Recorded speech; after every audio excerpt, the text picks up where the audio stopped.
Artur, mirëmëngjes. Mirëmëngjes.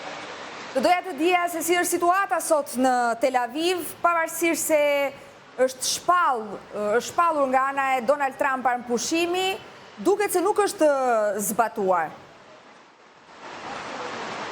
Po, Fjori, në fakt nisi ajo që mbrëm ushtrim për të fjetur rreth orës 2 të natës me idenë që kishte mbaruar lufta dhe po mendonim një mënyrë se si do ktheheshim gradualisht.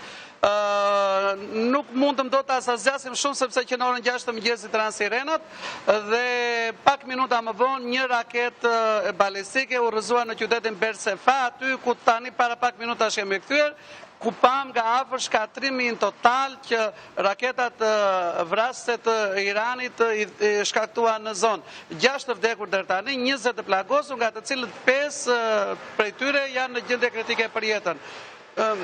Irani mohoi se ka shkelur anë pushimin, ishte brenda limiteve të orareve thonë nga Teherani. Izraeli thot se do të përgjigjen nga momenti që pati të vdekur në tokën izraelite nga ky sulm, do të përgjigjen dhe nuk e njohin për momentin shefi shtapit të përgjithshëm para pak minuta tha që nuk e njeh fare pushimin dhe se gjaku i Izraelit dhe duhet të shpaguhet me shumë forcë goditse. Presim nëse do të ketë ndonjë ndryshim nga Tel Avivi, në të kundërtën presim përgjigjet që Tel Avivi do t'i dërgojë sërish Teheranit. Gjithsesi në këtë moment situata është e qetë, nuk ka ndonjë alarm. Ka prani ushtarake në periferi, në zonën e Veriut, në zonën e Haifës. Ka prani ushtarake në rrugë? Jo, prani ushtarake nuk ka. Jo, Fjori, nuk ka prani ushtarake, njerëzit duken të qetë, sirenat e alarmit ranë pak para rreth një ore në zonën e Haifës dhe zonën e Veriut të Izraelit, për me idenë se ka qenë një raketë e vonuar për të rënë në territorin e Izraelit, u rrëzuar diku në një zonë që nuk na i dhanë koordinatat, po që u rrëzua, tha ushtria izraelite. Gjithsesi tani presim nëse të dy palët do të zbatojnë marrëveshjen me ndërmjetësinë e palës amerikane, apo do të rifillojë një fazë e re e luftës mes dy vendeve, Fjori. Çfarë shpreh, ke patur kontakt me qytetarë të ndryshëm në Izrael? Do doja të dija se si e interpretuan dhe se si e pritën njoftimin e Donald Trump për anëpushim dhe reagimi i tyre pas sulmeve të Iranit, ku për fat të keq kanë humbur jetën 6 shtetas izraelit. Takimi i parë ishte në momentin që po binin sirenat e alarmit, ku ne dolën me vrap për të shkuar, për të filmuar dhe pasaj për të drejtuar zonës së Beershebas.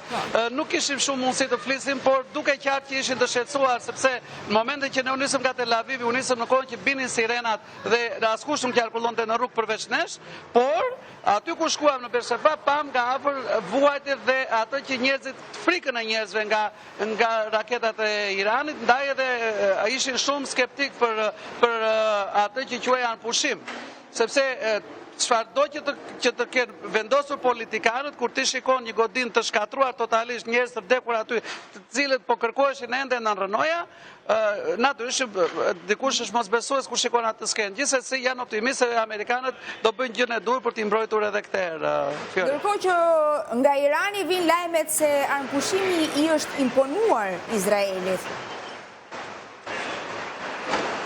Është e vërtet, është e punuar, është e vërtet. Kjo sepse Izraeli ka qenë i vendosur për ta shkatruar totalisht mbrojtjen iraniane, ushtrinë iraniane dhe aq më tepër çdo kërcënim eventual nga sulmet raketore të Iranit, Izraeli ka qenë i vendosur për ta shkatruar përfundimisht, më mirë të vuanin pak, ishte moto atyre, dhe ta shkatrojnë tërësisht armikun sesa t'i japin atij pak kohë për të riformatuar forcat e veta. Gjithsesi këtu pretendojnë shumë se do të ketë një lëvizje në zonën e Iranit, pra një lëvizje nga opozita e cila do duhet të rrëzojë gjatë muajit në vazhdim, të tentojë të rrëzojë regjimin e mullave, janë të bindur se kjo tani më do të ndodhë këtu, por dhe duket se kemi shumë rrugë nëse fillimisht do të zbatohet marrëveshja e anëpushimit, dhe pastaj nëse nuk do të zbatohet marrëveshja, do të shikojmë se ku do shkojë bilanci i përballjes mes dy vendeve, Fjori. Artur, ndodhesh në Tel Aviv, pas shpinës tënde unë shoh kalimtar të shumt. Pra, vijon jeta normalisht edhe pas sulmit orëve të para të mëngjesit që e gjeti, le të themi, në një farë mënyre të papërgatitur Tel Avivin, duke qenë se ju thatë fjetën me idenë që paqja u vendos. Lufta përfundoi. Po, mbrëm kur mbrëm kur ushtrin të gjithë të gjumë, jam i bindur edhe nga kontaktet që unë jam të arin fix të sheshin e kinemas që e të vëndi, është një nga zonat më publike të kryeqytetit, është një nga sheshet kryesore, ka shumë lëvizje këtu, se pikërisht është një zonë, ta quajmë zona tregtare e qytetit të Tel Avivit, është një zonë me shumë rini, me shumë jetë, por nëse do të ndodhë një alarm, më beso Fjori për në pak sekonda është gjithë, çdo gjë që ti shikon bas me, ndalon, zhduket, dhe futet në bodrumet, në vëndsrejimet për të shpëtuar. Kështu që çdo gjë që shikoni, nëse bie alarmi, më beso, duhen vetëm pak minuta dhe nuk ngelet askush në rrugë përveç atyre si puna jon, që jemi të detyruar të vazhdojmë të punojmë sepse detyra jonë është të mbulojmë lajmin. Duke qenë se lufta ka hyrë në ditën e saj të 12, ka ndikuar direkt në jetën e qytetarëve izraelit që pavarësisht se janë mësuar të jetojnë, le të themi, në të tilla kushte, pra me alarme, janë pjesë të përditshmërisë së tyre tashmë alarmet, sirenat. Gjithsesi ka anullim të fluturimeve, gjë që nuk ndodh për herë, ka mbyllje të bizneseve, kufizime të tjera. Dhe pavarësisht kësaj, qytetarët izraelit janë të vendosur për ta çuar deri në fund këtë luftë. Po janë të vendosur dhe nuk e diskutojnë këtë gjë, më mirë thonë të vuajmë pak dhe të mbarojmë, se sa të japim një kohë për të riformatuar. Këtë e thonë kudo, e thotë zyrtarisht qeveria, e thonë dhe qytetarët. Në fakt, shumica dyqaneve janë mbyllur, nuk kanë preferuar qytetarët televizin, sepse është ajo e bezdija, ta quajmë ne Fjori, për shumë, duke nisur nga ora 6 mëngjes dhe në orën 8, në zonën e Tel Avivit të ranë 3 herë sirenat. Futu dil është pak e bezishme. Kështu që preferojnë të marrin subvencionin nga qeveria dhe të rinë në shtëpi, për të mos lëvizur dhe si do qoftë në çdo rast, nga që sulmet konsiderohen tinzare dhe të pabesa, në çdo moment mund të bjerë një raket dhe nuk ka një zonë të caktuar ku mund të bjerë kjo raket. Kështu që njerëzit janë me kokën nga qielli, shikojnë celularët e tyre, nëse ndodh diçka vjen mesazhi në të cilin ti ke disa minuta kohë për të organizuar dhe sa po nisen raketat në destinacionin ku ndodhet dikush, llogaritet trajektoria dhe në të gjitha të trajektore ku eventualisht do të jetë kjo raket, do të kaloj kjo raket, bien sirena dhe të gjithë njerëzit futen në vëndstrehime. Kështu që është një jetë e bezdishme.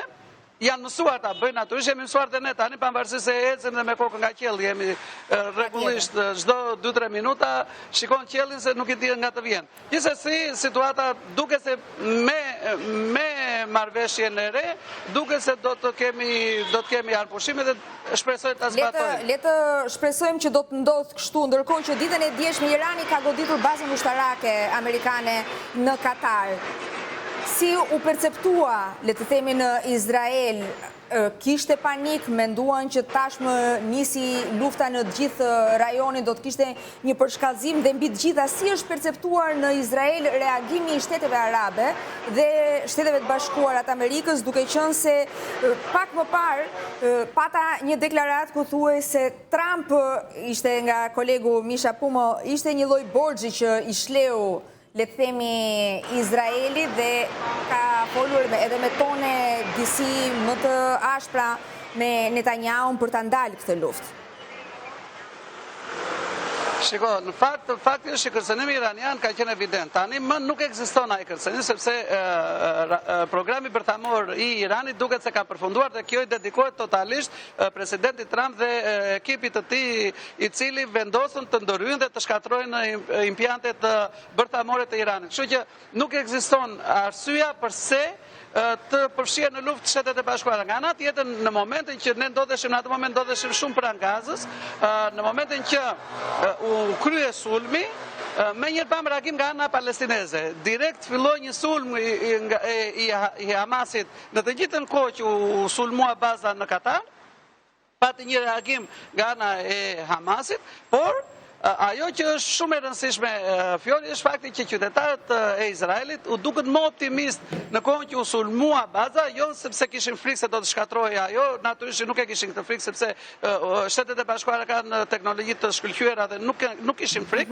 por ishin më optimist sepse mendonin se përfshirja edhe më shumë e Shteteve të Bashkuara në luftë do të mbarojë edhe më shpejt problemin me Iranin. Pra, të gjithë këtu presin me shumë kënaqësi, do thoja unë në thojza, hyrje në Shtetet e Bashkuara dhe të aleatëve të tjerë në luftë kundër Iranit, pikërisht për të shkatruar përfundimisht sistemin politik në Iran, për të larguar nga qeveria mullat dhe ata që në Izrael quhen ekstremistë, dhe nga ana tjetër të nis një fazë e re demokratizimi i shtetit të Iranit, duke qenë i tillë mund të rikthehen marrëdhëniet e mira që kanë qenë dikur midis Izraelit dhe Iranit. Flasim para viteve 70, Izraeli dhe Irani kanë qenë aleatë të ngushtë dhe bashkëpunonin shumë me njëri tjetrin.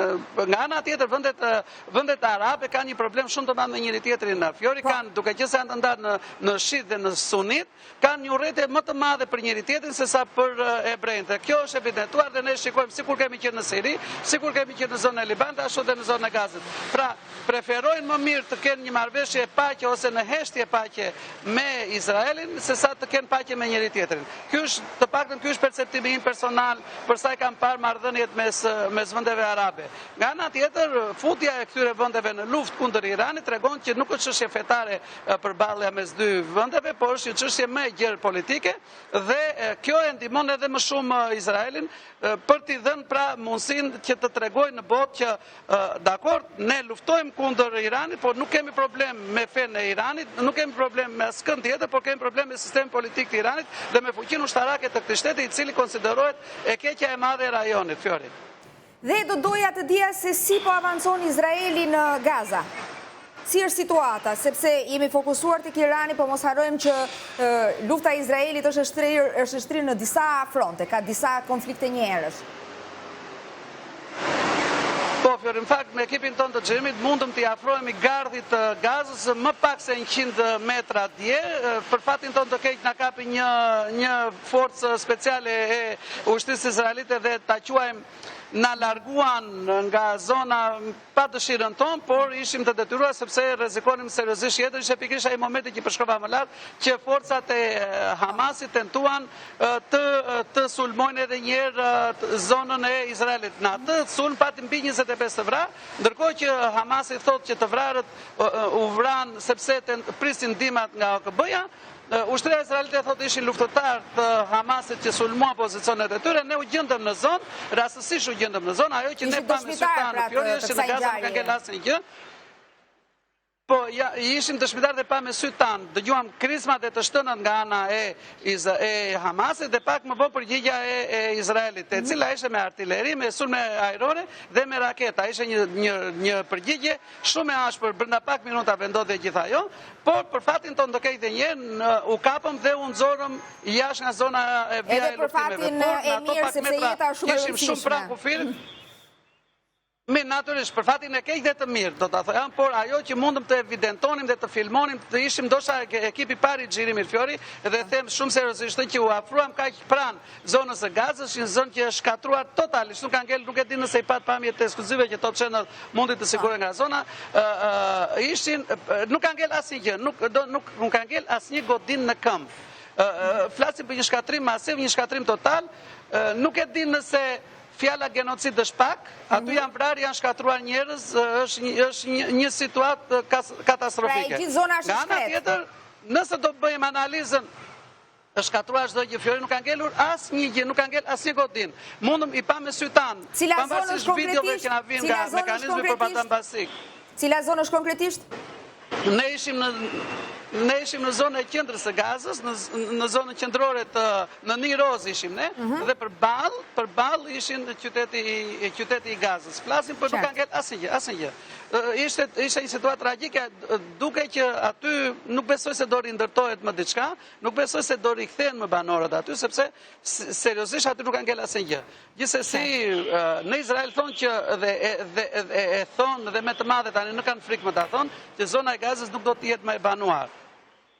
Nga ana tjetër ne shkojmë në zonën më në jug akoma, shkojmë në Karem Shalom, në zonën kufitare ku ndaj kufirit trepalësh midis Egjiptit, Gazës dhe Izraelit, edhe aty nuk lëviz asnjë gjë, dhe aty është shkatruar çdo gjë, dhe aty nuk ka askush nuk mund të afrohet në zonë, sepse realisht është një zonë luftime, çdo ditë luftojnë, çdo ditë vriten, dhe aty ushtria na largoi me shumë kujdes, na thanë të largohemi në zonë jo autorizuar për të lejuar gazetarët, dhe ne u detyruam që kaluam nga ana tjetër për të shkuar në zonë qendrore, aty ku dhe na kapën dhe na nxorën jashtë zonës. Gjithsesi, ana izraelite vazhdon normalisht jetën, kurse në Gaza nuk ka ngel asnjë gjë.